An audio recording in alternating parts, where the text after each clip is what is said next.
और ब्रेक के बाद आपका स्वागत है। चलिए अगली तस्वीर आपको दिखाते हैं।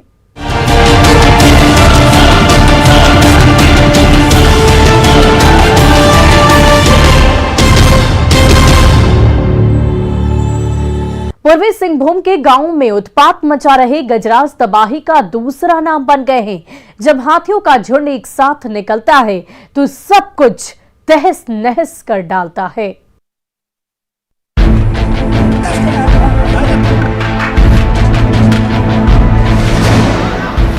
मतवाले गजराज जब बौराते हैं, बड़े बड़े पेड़ धराशाही कर डालते हैं। उन्हीं हाथियों का झुंड चाकुलिया के गांव का रुख करता है तो गांव वाले घर बार छोड़कर भाग जाते हैं। कोई पेड़ की टहनियों में छिप जाता है तो कोई पुल की रेलिंग पर जान बचाता है।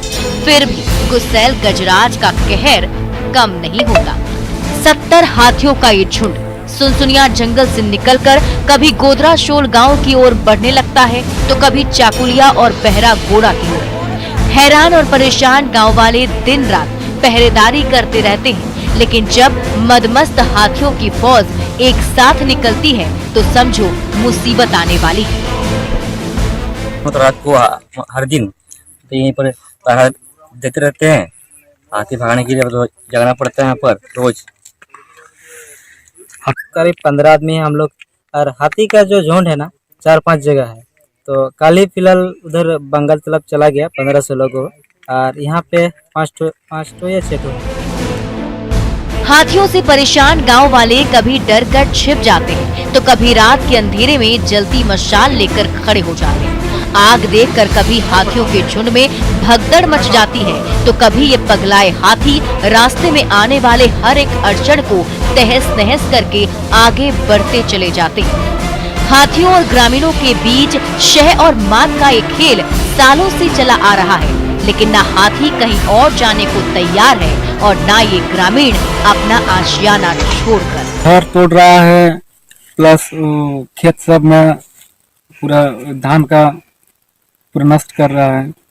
आप लोग भी निकलते हाथी भगाने के लिए? हाँ, भगाते हैं। कैसे? गरीब दुखी का ऐसा होता है कि थोड़ा बहुत धान तो घर में रखता है लोग खाने होने के लिए, फिर वो घर भी तोड़ देता है, धान खा जाता है। आपका जो ये है खेती बाड़ी है, बांस है, ये सबको नुकसान उन लोग पहुंचाते रहता है। गजराज के गुस्से के शिकार ये ग्रामीण हाथियों से लड़ते हैं, हारते हैं, भागते हैं और फिर खड़े हो जाते हैं तो गुस्सैल ऐरावत भी आंखें दिखाते हैं और अपनी भारी भरकम पांव से सब कुछ तहस नहस कर चले जाते हैं। प्रभंजन कुमार, न्यूज़ 18, पूर्वी सिंहभूम। और रांची के नौजवानों पर फुटबॉल का नशा फितूर चढ़ गया है, लेकिन फुटबॉल के नशे से भला पेट की आग कहां बुझती है।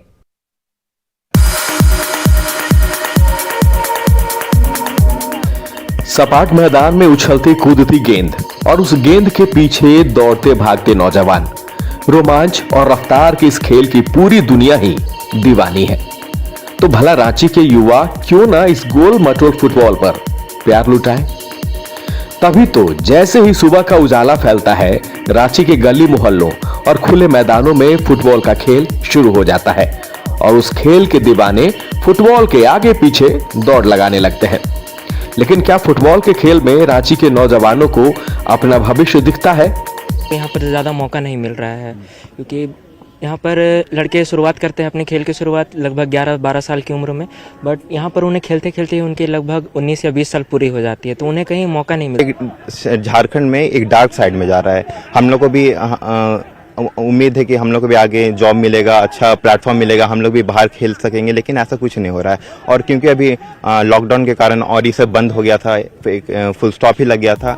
तो हॉकी और तीरंदाजी जैसे खेलों में अपने दम पर पूरी दुनिया में नाम कमाने वाले झारखंड के प्रतिभावान नौजवान फुटबॉल में भी वही कमाल दिखाना चाहते हैं। झारखंड सरकार ने भी फुटबॉल खिलाड़ियों को बढ़ावा देने के लिए फुटबॉल की नर्सरी बनाने का ऐलान भी कर रखा है। लेकिन फुटबॉल संघ में घुसी राजनीति और सरकार की ढुलमुल नीति ने फुटबॉल के साथ साथ फुटबॉल की उभरती प्रतिभाओं का रास्ता रोक रखा है। तुमने इसमें बच्चे लोग अंडर 10, अंडर 12 बच्चे लोग इतना अच्छा खेल रहे हैं, लेकिन उन लोगों को खिलाने के लिए कोई तरह का ट्रेनिंग दिया जा रहा है, लेकिन उन लोग अपने एक कपड़ा का बॉल बना के खेल रहे हैं। क्योंकि फर्स्ट ऑफ ऑल क्या है कि यहाँ पे टूर्नामेंट नहीं होती है, ठीक है। टूर्नामेंट के कारण क्या है कि प्लेयर एक्सपोज नहीं हो पाते हैं, और इसके कारण क्या है कि प्लेयर बोलते ना वो गली में रह के खत्म हो जाते हैं यहाँ पे, ये कारण। झारखंड में हॉकी और तीरंदाजी की तरह ही फुटबॉल को निखारने के दावे तो खूब हो रहे हैं, लेकिन बगैर ईमानदार कोशिश के ये सपना आखिर कैसे साकार होगा। संजय सिन्हा, न्यूज़ 18, रांची। दानापुर के खलिहान में लगी बरबागिरी आग ने लाखों रुपए की फसल को पल भर में स्वाहा कर दिया। परेशान किसानों ने मदद की गुहार लगाई है।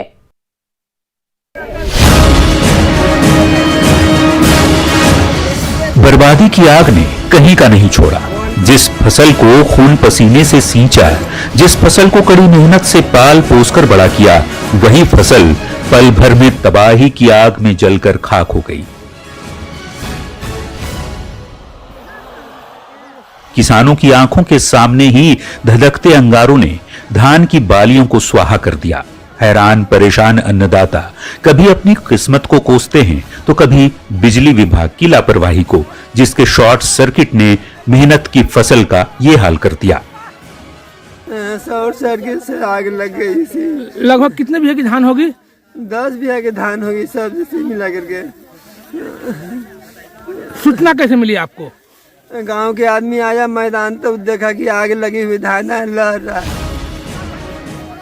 मसौड़ी के किसान भाइयों राम रज्जू प्रसाद और पारस साव ने पिछले साल अपने 10 बीघे की खेत में खूब पसीना बहाया था। कड़ी मेहनत से फसल भी लहलहा उठी थी। जब धान की बालियां पक गई तो उन्हें काटकर खलिहान में जमा किया। अब उसे पीटकर धान निकालने की बारी थी, लेकिन ऐन मौके पर बिजली के तार में ऐसा शॉर्ट सर्किट हुआ कि उससे निकली चिंगारी ने पूरी की पूरी फसल को ही स्वाहा कर दिया। इस गांव में लोग हल्ला किए जी, हल्ला करने के बाद जनता लेकर जुटा, और हम लोग पानी से प्रवास करके उसके बाद देख रहे हैं कि बहुत ज्यादा आग लगा हुआ है। इसका स्थिति कम से कम 10-12 बीघा का धान था, जला गया। किनके मेहनत की फसल की बर्बादी ने मसौड़ी के किसानों को हिलाकर रख दिया है। अब न तो घर में खाने को अन्न का दाना बचा है और न जीने का कोई और जरिया। आग की बर्बादी के शिकार ये मेहनत कश अन्नदाता आखिर जाएं तो कहां जाएं, किससे फरियाद लगाएं। अमरजीत शर्मा, न्यूज़ 18, दानापुर।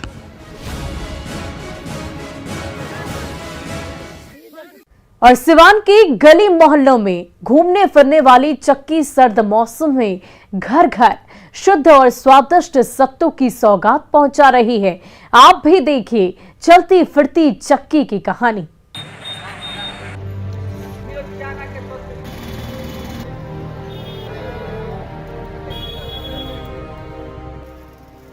चक्की का पहिया गोल गोल घूम रहा है और उस चक्की के ऊपर लगी संकरी नली में समा रहे चने के गोल मटोल दाने बारीक पीसकर सत्तू के रूप में झोले में समाते जा रहे हैं। ये नजारा है मैरवा बाजार का, जहां बाइक की पीठ पर टंग कर घूमती फिरती ये आटा चक्की घर घर शुद्ध और स्वादिष्ट सत्तू की सौगात बांट रही है। सर्द मौसम में लिट्टी की तलब लगी हो या फिर नमकीन सत्तू के घोल से दिन की शुरुआत करनी हो, घर से कहीं दूर जाने की जरूरत नहीं। एक बार आवाज तो लगाइए हुजूर, आपके पास दौड़ी भागी चली आएगी सत्तू की ये चक्की। चने का सत्तू मैंने पैकेट में आता, उसका कोई गारंटी नहीं है कि शुद्ध है कि नहीं है। क्योंकि अपनी आंखों के सामने सब चना भी साफ दिखाई दे रहा है और शुद्ध पिसाई कर मिल रहा है, सस्ता भी मिल रहा है। सस्ता मिल रहा है। और ये जो दौड़ती भागती चक्की लेकर घर घर घूमने वाले शख्स हैं बबलू कुमार। कोरोना काल में जब हर धंधा मंदा पड़ गया तो दाने दाने को तरसने लगे। एक दिन सोशल मीडिया में चलती फिरती चक्की की तस्वीरें देखी तो दिमाग में झट से नया आइडिया आया। फटफटिया की पीठ पर चक्की लादी और चल पड़े मैरवा बाजार की ओर। माइक के चोंगे से आवाज लगाते रहे और हर किसी के हाथ में ताजी और करारी सत्तू से भरी पोटली थमाते रहे। हम फेसबुक पर देख कर सब काम शुरू किए हैं। क्या करते हैं? गाड़ी पर सब कुछ काम करते हैं। हाँ। 400-500 का इनकम होता है। इनकम होता है। क्या पीसते हैं आप? हाँ जी, पीसते हैं। क्या पीसते हैं? चना का सत्तू ताजा ताजा। कोरोना की आपदा जिंदगी की राह पर कांटे ही कांटे बिछा दिए, लेकिन सूझबूझ और गजब की हिम्मत ने न सिर्फ हर एक अड़चने दूर कर डाली, बल्कि चलती फिरती चक्की लेकर निकल गए अपनी जिंदगी संवारने भी लगे। अब ये चलती फिरती चक्की हर किसी को सत्तू की सौगात थमाती भी है, बबलू कुमार की जिंदगी की गाड़ी फर्राटे से दौड़ाती भी है।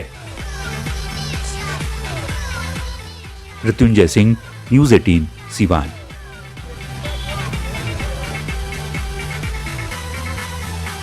और फिलहाल के लिए न्यूज़ 18 बिहार झारखंड की इस खास पेशकश में इतना ही। मुझे दीजिए इजाजत। आप बने रहे न्यूज़ 18 बिहार झारखंड के साथ।